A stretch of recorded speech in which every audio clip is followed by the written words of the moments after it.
Assalamualaikum warahmatullahi wabarakatuh. Halo teman-teman, gimana kabarnya? Semoga semua dalam keadaan sehat dan selalu dalam lindungan Allah SWT. Amin.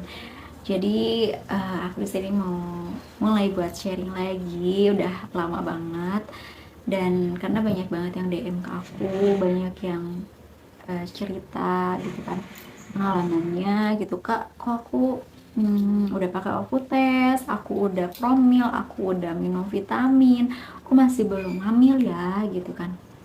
Kalau teman-teman lagi ada di posisi ini, aku cuma bilang kalau teman-teman gak sendirian dan banyak pasangan yang udah berusaha, udah maksimal gitu kan, untuk promil mandiri.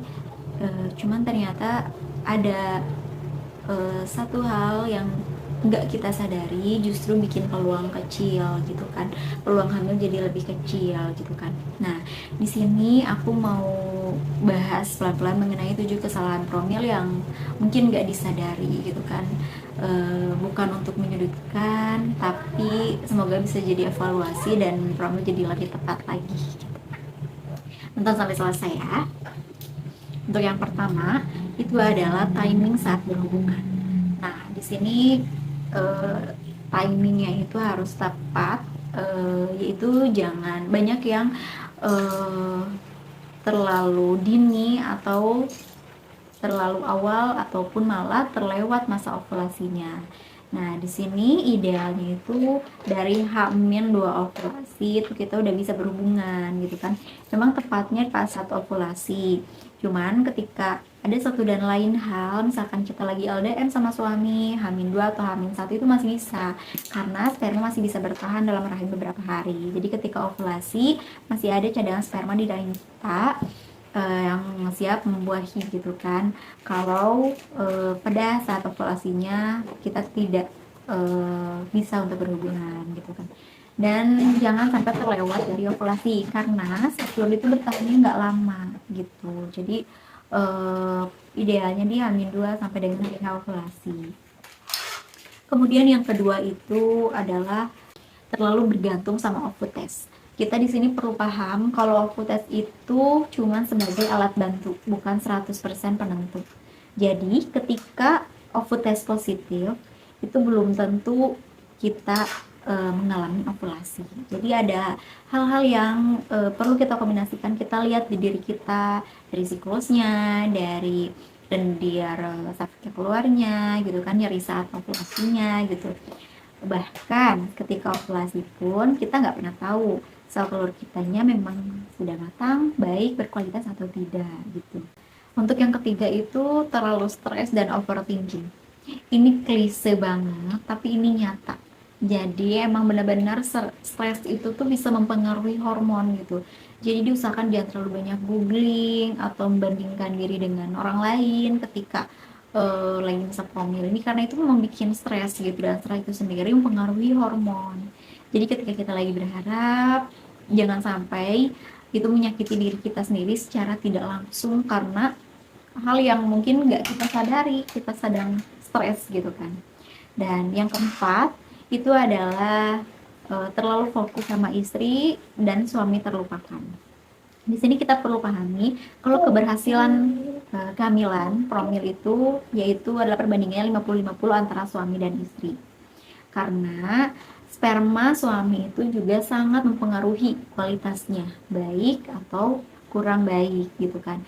Kemudian juga ada yang kita terlalu fokus sama stres, mengontrol stres kita, tapi kita lupa untuk mengkomunikasikan dengan suami untuk suami kita jangan terlalu stres juga, entah itu stres kerjaan atau kurang tidur atau merokok gitu kan, karena itu pun mempengaruhi kualitas sperma dari suami kita.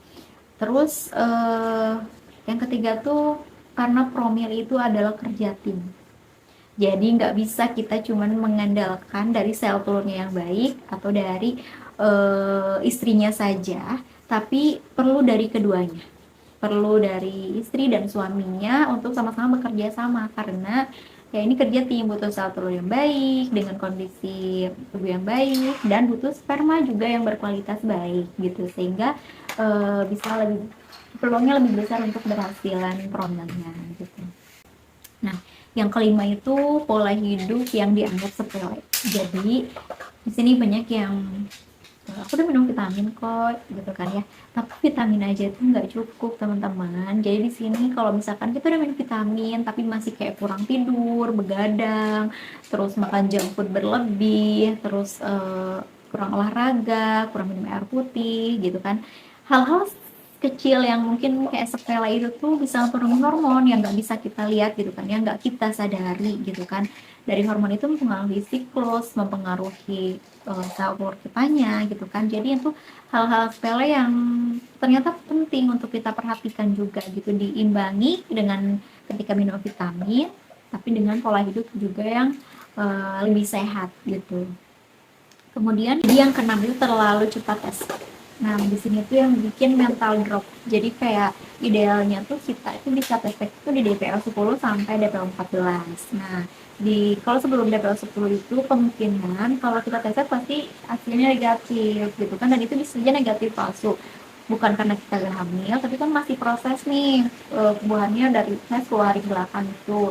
Nah, kadar HCG dalam tubuh kitanya itu belum tinggi, akhirnya belum terbaca oleh tes pack gitu kan, apalagi tes packnya misalkan sensitivitasnya juga kurang. Nah gitu, jadi lebih baik kita coba sabar dulu dan nggak perlu setiap hari ketika tes pack kali negatif besok coba lagi, jangan.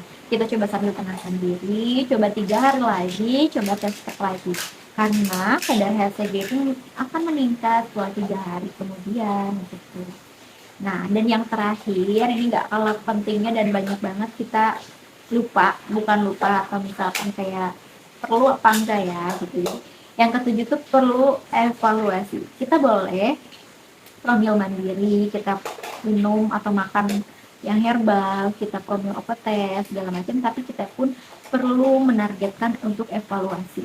Evaluasi di sini kita perlu evaluasi ke ahlinya ya, maksudnya ke dokter spesialis objek. Jadi kita harus tahu kapan kita sudah waktunya untuk evaluasi ke dokter ketika sudah promil mandiri ini.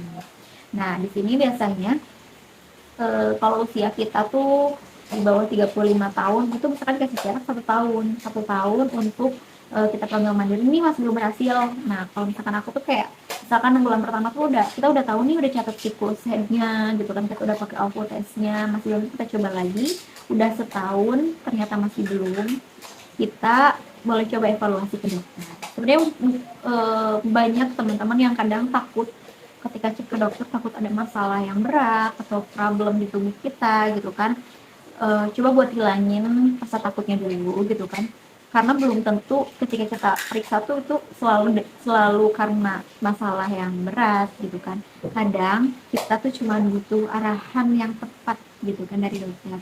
Kadang 1-2 hal yang mungkin kita terlewat gitu kan, yang bisa dokter kasih arahannya gitu kan.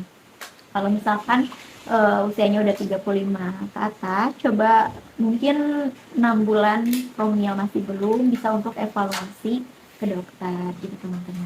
Nah, jadi kalau kamu yang belum berhasil untuk promil, bukan berarti kamu gagal, tapi emang waktunya aja yang belum tepat gitu.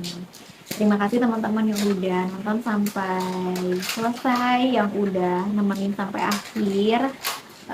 Insya Allah untuk di video selanjutnya aku bakal sharing mengenai siklus head yang teratur, apakah sudah pasti terjadi ovulasi. Nah, pasti teman-teman juga banyak yang ngerasa kayak gitu. Jadi jangan lupa subscribe dan nyalain loncengnya biar nggak ketinggalan sama video aku selanjutnya. Terima kasih. Assalamualaikum warahmatullahi wabarakatuh.